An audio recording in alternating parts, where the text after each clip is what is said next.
Шановні українці і українки, коротко про цей день, який почався з удару по нашій країні, черговий російський удар, підлий, як і все, що вони роблять.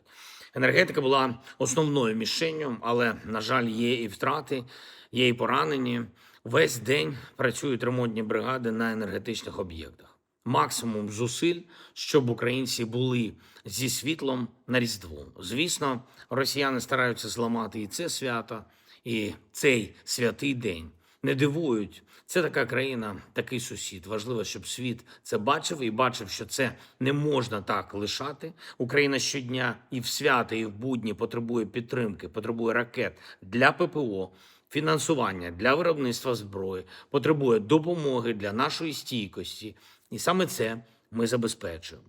Сьогодні я говорив з Урсулою фон дер Ляєн. Дякую за підтримку у такий час і протягом усіх років цієї війни. Ми ще раз обговорили деталі пакету 90 мільярдів євро для України на 2 роки. Історичне рішення для нашої стійкості. Ми забезпечуємо Україні необхідне. Детальна була сьогодні доповідь нашої переговорної команди. Рустем Умєров та Андрій Гнатов повернулись після зустрічі в Сполучених Штатах з представниками президента Трампа. Вони доповіли про робочі драфти угод, які вже є, про пункти угод, які нам вдалося зробити сильніше. Ми продовжуємо бути з Америкою в постійному контакті. Ми очікуємо подальшої роботи, відчуваємо, що Америка хоче досягти фінальної угоди. І з нашого боку повна співпраця. Україна ніколи не була і не буде перешкодою для миру. Ми працюємо активно та робимо все, щоб документи були, і щоб документи були реалістичними. Головне, щоб Росія не зривала цю дипломатію та на 100% серйозно ставилась до закінчення війни. Якщо ні, повинен бути додатковий тиск на Росію. Світ володіє всіма інструментами, щоб тиск спрацював, щоб мир був. Дякую всім, хто допомагає. Говорив з президентом Фінляндії Стубом. Алекс, як завжди, допомагає максимально. Ми координуємось з усіма партнерами. Були сьогодні також детальні доповіді військових. Дякую всім нашим воїнам, кожному підрозділу за активну оборону.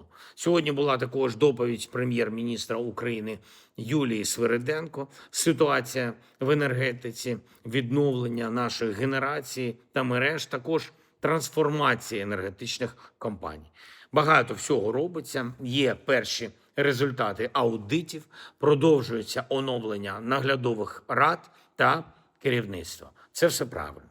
Окремо обговорили перші результати нашої програми зимової підтримки. Вже майже 18 мільйонів дали заявку на зимову підтримку. Завтра можемо вийти на таку кількість. Важливо, щоб заявка була оформлена саме до Різдва. Це останній день оформлення заявок на цьогорічну зимову підтримку. Кошти ж можна буде використовувати до червня. Тобто кожен з цих майже 18 мільйонів українців встигне скористатися програмою. І ми бачимо, що такі форми підтримки дійсно працюють. Пряма підтримка, і не тільки в нашій країні. Америка, Європа і інші частини світу так чи інакше формують свої програми прямої підтримки.